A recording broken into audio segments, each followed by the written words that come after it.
Welcome to Covered in Pet Hair, a boozy show for pet lovers on Pet Life Radio. I'm your host, Isabel Alvarez-Arata, and today I have the pleasure of having a drink and a chat with two pet industry entrepreneurs that are raising the standards on pet transport and vehicular safety. One of my favorite things to talk about.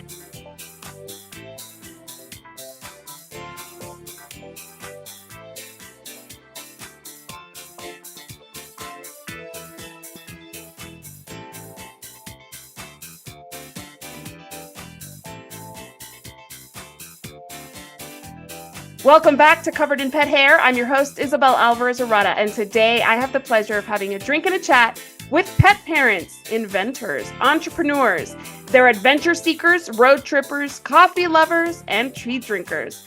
They're world travelers, fitness fanatics, adrenaline junkies. One is a black belt in judo and a guitar player. The other is a very poor golfer, apparently, and he was the provincial team handball goalie. They were both born and raised in Manitoba, Canada. Gordon Templeton is husband to Dana, dad to daughters Naomi and Sydney, and dog dad to Nala, who we're going to hear about. And then there is Andrew Churley, who is husband to Caitlin, dad to a son named August, and cat dad to Scout and Scamp. They are the force behind Optimus Gear, a line of crash-tested vehicular restraints for dogs. Welcome, guys. It's so great to have you on the show. Well, thanks for having us. Thank you so much. It's great to be here. You don't know how excited I got when I got your email being like, we'd like to talk about vehicle safety and dogs, because I'm the person who drives around being like, dog shouldn't be on their lap, and dog is sticking out of the car, and that person's irresponsible, and that's going to be an accident waiting to happen. So that's me. My family accepts that about me, but is this a topic that truly is near and dear to my heart? And we're going to talk all about it. But before we do that, I want to introduce our drinking game. So anybody at home participating in our drinking game, obviously don't be driving. Anytime you hear this word right here, take a drink of whatever you're enjoying. Be 21 in the US to partake. I think the drinking age is 18 in Canada. Is that right? 18 or 19, depending on the province. Okay, Yeah. so be legal wherever you're joining us from. Never drink and drive, and always drink responsibly. So you all got the memo. You got the assignment. You aced the assignment. What are you all drinking tonight? I'm drinking a gin and tonic from Patent 5 Distilleries. Their Purple Blossom Gin. Nice. Can't get better. Wow, I love the Purple Blossom Gin. I love that. It's beautiful. I even have seconds if I need it. So, ooh. Beautiful. Yes. Ooh is right. How about you, Gordon? What are you joining us with? I've got Fort Garry Rouge. It's a local microbrewery, and it's their red ale. I love local wine or beer or something. Cheers to that. I'm actually going de-alcoholized today. Can you believe this? Can you believe what the world has come to? I'm having a Cabernet Sauvignon premium de-alcoholized wine, contains less than 0.5% alcohol by volume. And the only reason I'm having this is because I went and bought a bunch to try, right? Because I'm a mom, and sometimes I feel like having a glass of wine, but I don't feel like being tipsy. I don't feel like being tired the next day, and this is just okay. I'm not gonna lie, it's not my favorite. I miss the alcohol. Where the hell did the alcohol go? But it is tasty for those people that are, that want to have a glass of wine. It does taste good, but it doesn't have the full experience of a glass of wine. But here, let's toast to you being here and sharing this mediocre wine with me. Cheers. It's actually tasty. I just miss the tannin. The stuff that makes red wine, like that full-bodiedness, the nice long legs. burn. Yeah. The legs. Exactly. We got no legs here. Yeah. All of that. I miss it, but it is a healthier option, I guess. And my kids probably appreciate that. All right. So I always introduce this show with a game, and today is obviously no different. I want us to kind of ease into this conversation with a general worldview of dogs, specifically dogs. We're talking dogs today because cats belong in carriers. That's just how it goes. Cats are always safest in carriers. With dogs, people get more creative because dogs come in all sizes. So today's first game, is called Dogs and Cars Around the World. And it's basically a true or false game where I'll tell you some trivia. You'll tell me if it's true or false. And it's all about mostly regulation, laws, expectations throughout the world, and some extra little things about how driving with your dog might be dangerous. So are you guys ready to play? Ready as we'll ever be. Yeah. All right, this one is like low-hanging fruit. It is illegal in most countries to transport a dog in a closed trunk. It's illegal that is true. You cannot do that. That is true. You know what? I got this from petsthattravel.com. I think it's a UK-based blog. And they said in most countries, so this is not actually the case in all countries, though it should be. Never put your dog or cat or any living, breathing creature in a trunk. Thank you very much. All right, next one. Driving with your dog on your lap or even unrestrained in your back seat can be as distracting as texting or talking on the phone. True or false? True. Definitely true. Definitely true. I completely agree. I didn't need the good folks at petsthattravel.com to tell me that. I can tell you that from watching the people on the roads in El Paso. But yes, it is true. It's just as bad as texting or talking on the phone, but unfortunately, it's not regulated like those activities are. All right, here we go next. And this is, a lot of it was the United States because I didn't find much about Canada. Currently, the only U.S. state in which driving with loose pets in a vehicle is an animal cruelty law violation is New Jersey. True or false? True. That is true. It is true. Yeah. So, law enforcement officers can stop drivers who fail to transport dogs properly, such as having them on their laps, and they can get fines ranging between $250 and $1,000 in extreme cases, which to me is not even enough, but it's a start, right? Step one. Absolutely. Here's the next one. In a few states, the law can be ambiguous whether or not it's allowed to drive with your pet in your lap. True or false? True.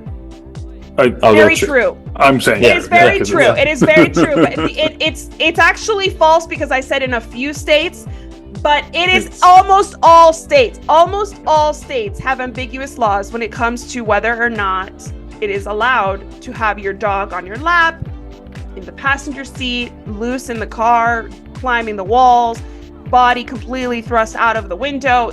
There are no specific laws.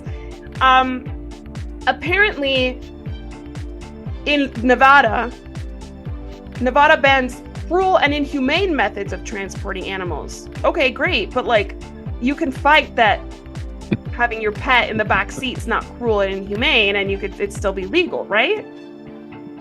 You could argue that in court at this time. You could yeah, it's like, what can I argue in court if I don't have a law degree and I feel like I could win that case? So come on. Yeah. All right. Although legislation may not specifically ban drivers from traveling with dogs in their laps, drivers in certain states can be charged under the existing distracted driver laws. True or false? True. Yes, but it's Very all true. about the law enforcement officer's kind of perspective. If they even saw the pet by the time they arrived, all that stuff, right? It's like Absolutely. distracted driver, mediocre at best. Here we go. This one I know you know. There is little to no regulation on the quality and efficacy of pet vehicle restraints around the world. True. And pet restraints can be marketed as crash tested even though they may not have passed the crash test. True. Very frustratingly true. So I didn't know that. I learned that doing research for this show, and I learned that on your website. So if I pick up a harness that says crash tested, it could mean that it was tested and the product failed, but it still made it to my Yeah, it's like I went to college. I got all D's.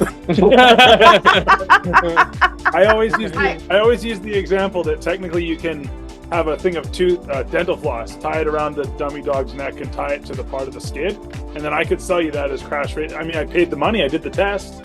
It's now crash rated dental floss. You can't. I did it. It didn't pass. I didn't say it. Oh, sorry, crash tested. It's you can't say crash rated. It's crash tested dental floss. It doesn't matter how bad the test went at this time because no one is governing it. It's just how it is. Yeah. So the words we should be looking for are crash rated. That and or successfully crash tested. Got it. Okay. Yeah. We need to know the outcome of the crash test. Okay. So Gordon, you are the founder of this enterprise. You are the one that came up with the idea to improve what's out there. And I know Nala, your dog, had something to do with it. How did she inspire you to do this? So Nala's my first dog.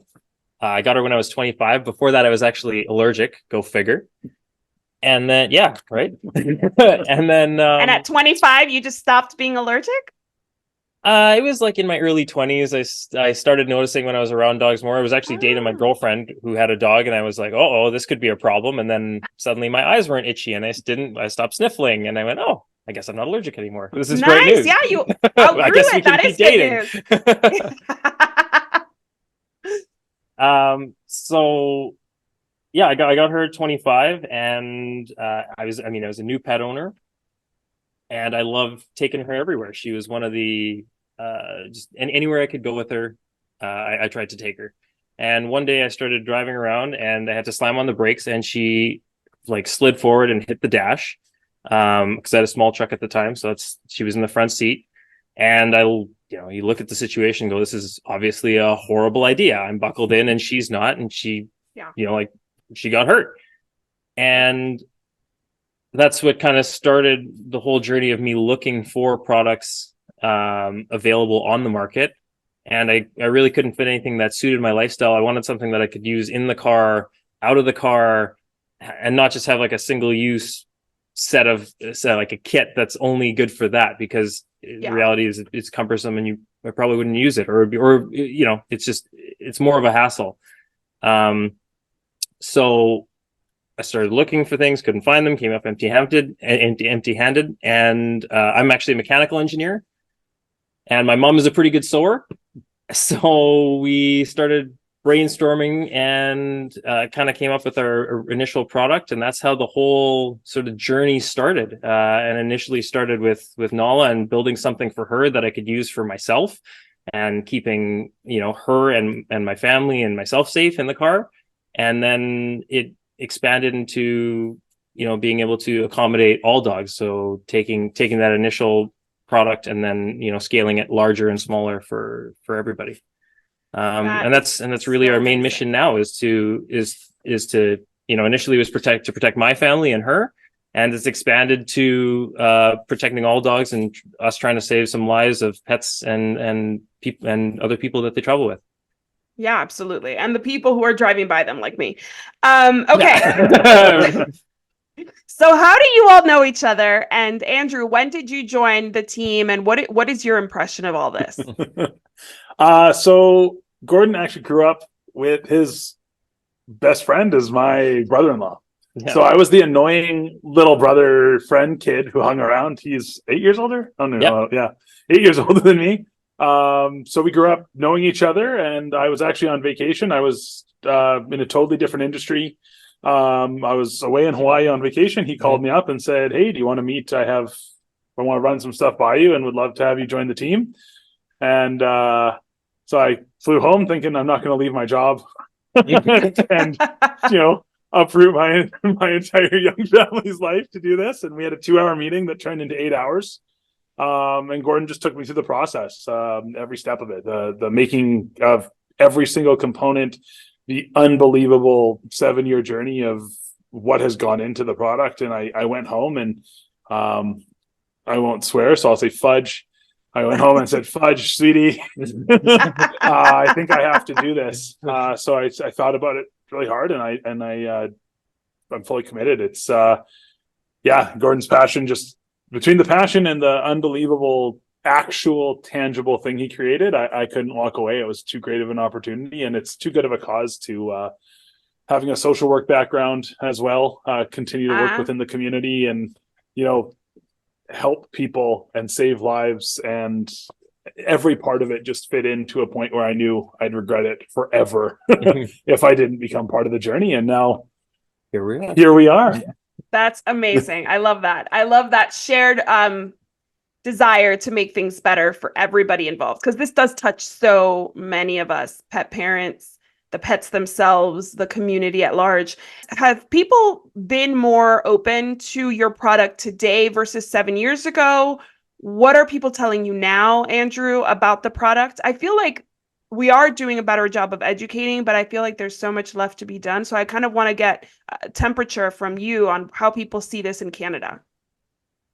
Everyone that we've ever showed it to thinks it's a good idea. I think the general consensus of opinion is, yes, this makes sense. People may or may not have their own reasons for not doing it, whether existing products may be cumbersome or, you get some similar reactions to, I'm sure, when human seat belts were first introduced. I don't drive that far. I don't get in accidents, I've heard. But no one says it's a bad idea. Everyone totally understands the merit. And typically when you give examples of, an analogy of saying, well, okay, it's not, you wouldn't go put a cinder block behind you unrestrained in the back seat and start driving. Right. If I did that, you'd say that was ridiculous and what a terrible idea. And what are you thinking? Put that on the floor, restrain it somehow, put it in the trunk. Well, the reality is that, your dog is essentially a cinder block that's packaged differently, except it has claws and teeth, and you like it a lot more and you love it and you don't want it to get hurt. So why wouldn't you restrain that in a method that is appropriate? So now that we've got something that can fit that need, people definitely see the merit for it, for sure. Yeah. Is that what you're seeing, Andrew, too? Like in your marketing efforts where people are like already familiar and just looking for the right product, or are you having to educate people on the merits of it? Yeah, I'd say a lot of people have already looked or even tried other products. Maybe they have what we kind of refer to as a distracted driving tether that's going to hold your animal in the right kind of spot where they're not jumping around, but in the event of a crash, it's not going to hold. So people are taking steps in some way, shape, or form, but it is that next level. Funnily enough, what I've really noticed is in my initial, especially marketing efforts, and we are two guys making this, and I'll use an example of a friend of mine who I guarantee will listen to this podcast, Jen, shout out. I told her what I was doing and she burst out laughing and she's like, "You're going to make dog harnesses? Like, what are you talking about?" And then I showed it to her and she's like, "There's no way you make this." Because when you think of a locally made product, and that's the funny thing of how much goes into it, and we're so proud of what it actually is. And once people touch it, once people see it and handle it and see how quickly the buckles are to use, that's another light bulb moment. So the first step is I'm doing something. And then once you get it in your hands, you're like, I'm doing this. Yeah. And that's been so reassuring through every step of it. Initial phone calls, talks with clients, all the way to receiving, expos, the whole shebang. It's just, the reception has been unbelievable. Yeah, it's all about, I guess we don't know what we don't know, right? When it comes to these things, we need to be educated on why this is a better product than what we might find down the street. But if we don't know anything about it to begin with, we don't know what questions to ask. Sure. I wanted to ask you about Canada's regulations. My sister lives in Spain, and in Spain, you have to restrain your dog. I think I assume cats are in carriers as well. And she's had this dog for 8 years and it's always been that way. What is the regulation in Canada? Well, there are no regulations. I mean, there are existing laws, such as distracted driving, where, a distracted driving tether, which is probably what your sister is using, would keep them out of the front seat, but again, won't withstand any sort of forces in terms of a crash. And then driving with an unrestrained load is a law, but I think a lot of it is it's hard to enforce when there aren't a lot of solutions for it. How do you enforce the law when you give me a ticket and it's like, what do you want me to use? And if a cop says, I don't even know what's out there, well, that's a pretty hard ticket to give, right? Good point. So the regulations essentially fall under those two categories right now, but there's nothing specific in terms of restraining pets in a vehicle explicitly. Right. So it's the same ambiguity that we have here in the US, and it's probably province specific as well. Is it province specific too, or no? Just like every province would have their own highway traffic stuff, but essentially it's ambiguous across the country. Yeah. Perfect. Okay, so that's what I thought. And that's why I want to dig in more. We're going to take a break here. Let's listen to our sponsors. And when we come back, we're going to actually break down what makes this specific product so special. Don't go anywhere. We'll be right back with Gordon and Andrew. Welcome back to Covered in Pet Hair. I'm your host, Isabel Alvarez-Arata, and today I'm having a conversation with Gordon and Andrew, the forces behind Optimus Gear, a pet gear, dog gear, specifically designed for vehicular safety and transport. So I am a big proponent in securing pets. My cat always travels in a hard shell carrier behind the passenger seat. That is the safest place for a cat on the floor. Not on the seat so that it can tumble off. Right underneath the passenger seat, behind the passenger seat, that's where my cat goes. My dogs, I will admittedly recognize that I have never used anything crash tested, whether it failed or not. I've never looked for that.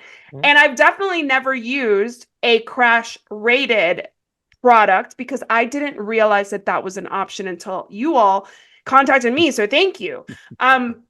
I want to learn about the product itself. We've obviously talked about it took 7 years of brainstorming and development. You guys have prioritized quality and safety. None of this happens easily. I know from any pet product that you design, a lot goes into it. The final product, we never appreciate just how much thought, effort, and investment went into these things.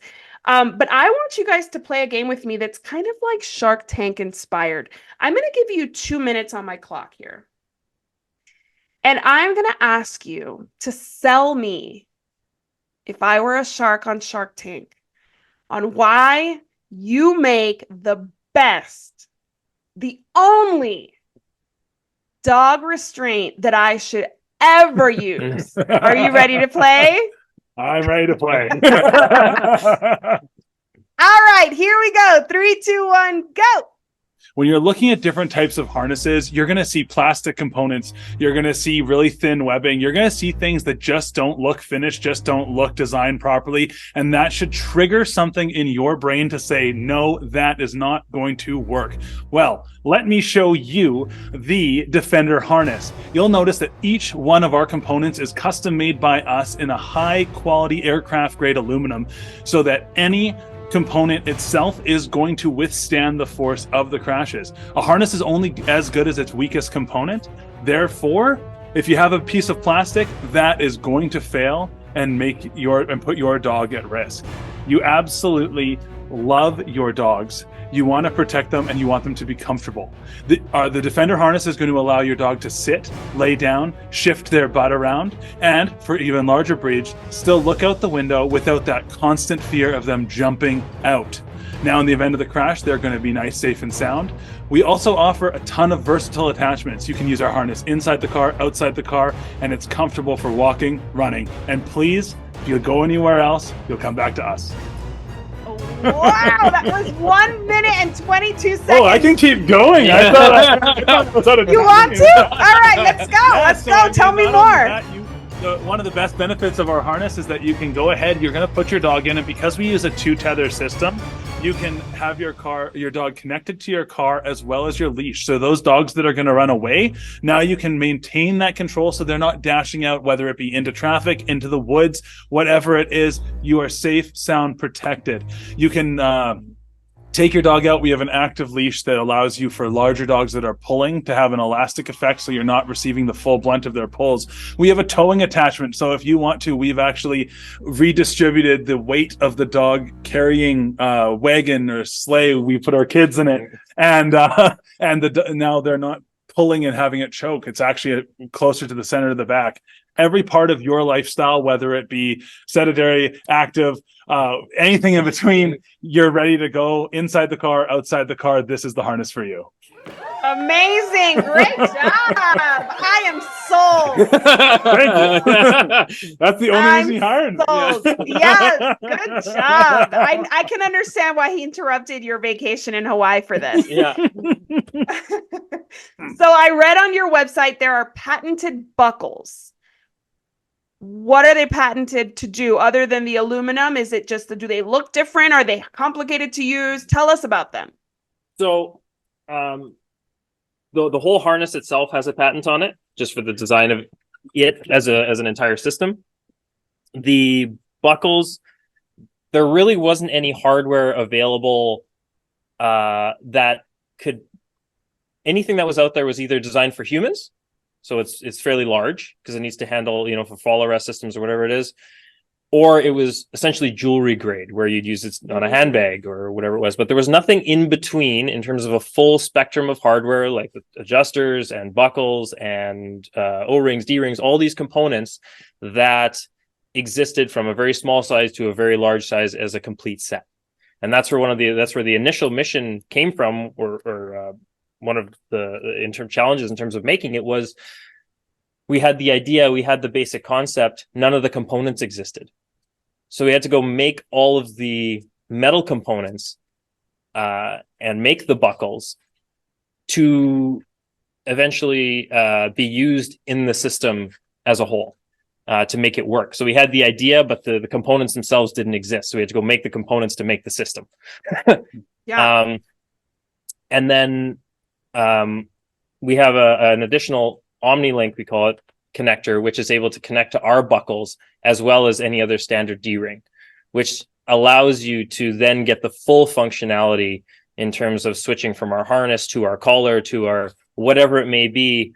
The system is designed so it's more like Lego, where whatever you're doing, you can attach different components to it to suit your lifestyle: walking, running, towing, whatever it is. Mm-hmm. Amazing. And I saw this on your website, and you also talked about it, Andrew, that it allows you to do kind of the switcheroo in the safest way possible. So you're taking your dog out, you're not like just leaving them untethered.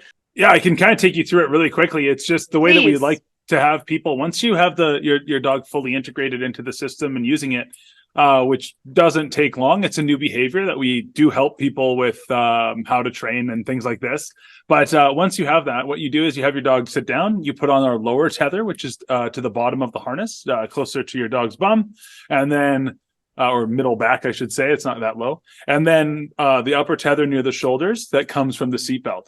So whether you want to walk from the front D-ring, whether you want to walk from the shoulder buckle or the lower back buckle, you can always hook your leash up. And that way, like I said before, you have your 2 points of contact, because it was one of the things that for safety in the car crash, as well as so many dogs run out of the car. It's so dangerous. Yeah. So effectively, you're able to attach your leash prior to releasing them from the vehicle. Yeah. Exactly. And tell me about the crash testing. How does that work? What did it look like? Just for those of us who have no idea how this stuff happens.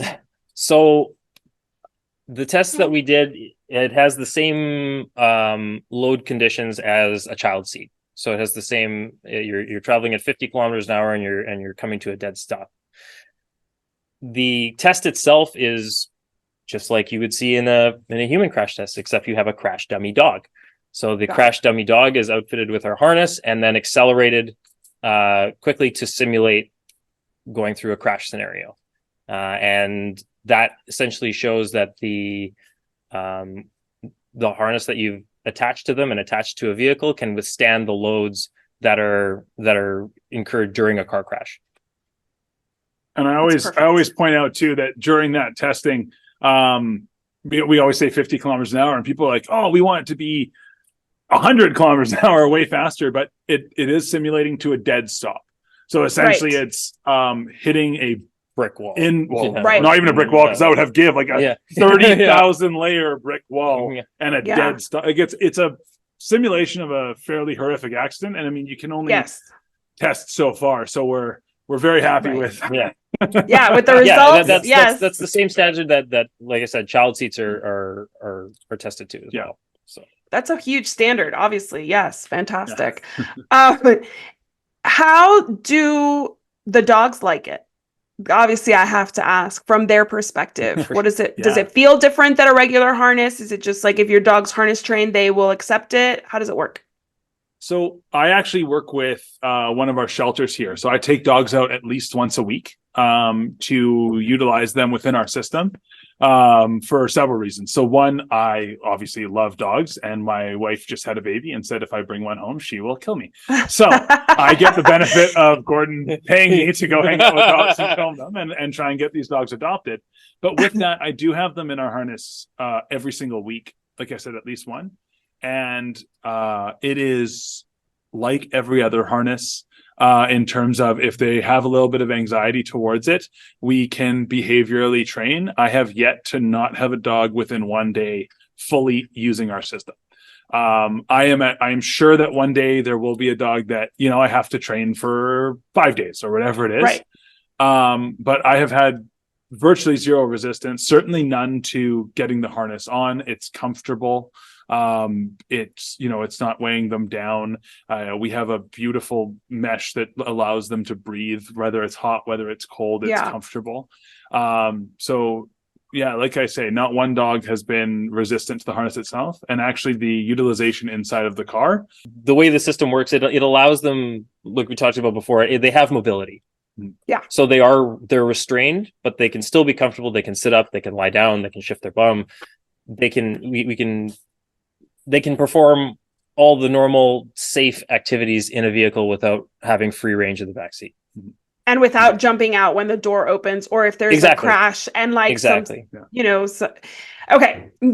question, because I could talk about this all day. My last question is, how many pieces are in your system? And is your system like a one-stop shop? Like you don't need another harness if you have this. You don't need another leash component, or can you use your own leashes? How does that work? How many pieces are in your system? So the system comes with, I guess there's a couple questions there. So the system comes with the harness, the upper and lower tether, which essentially anchors your dog and the harness in the vehicle.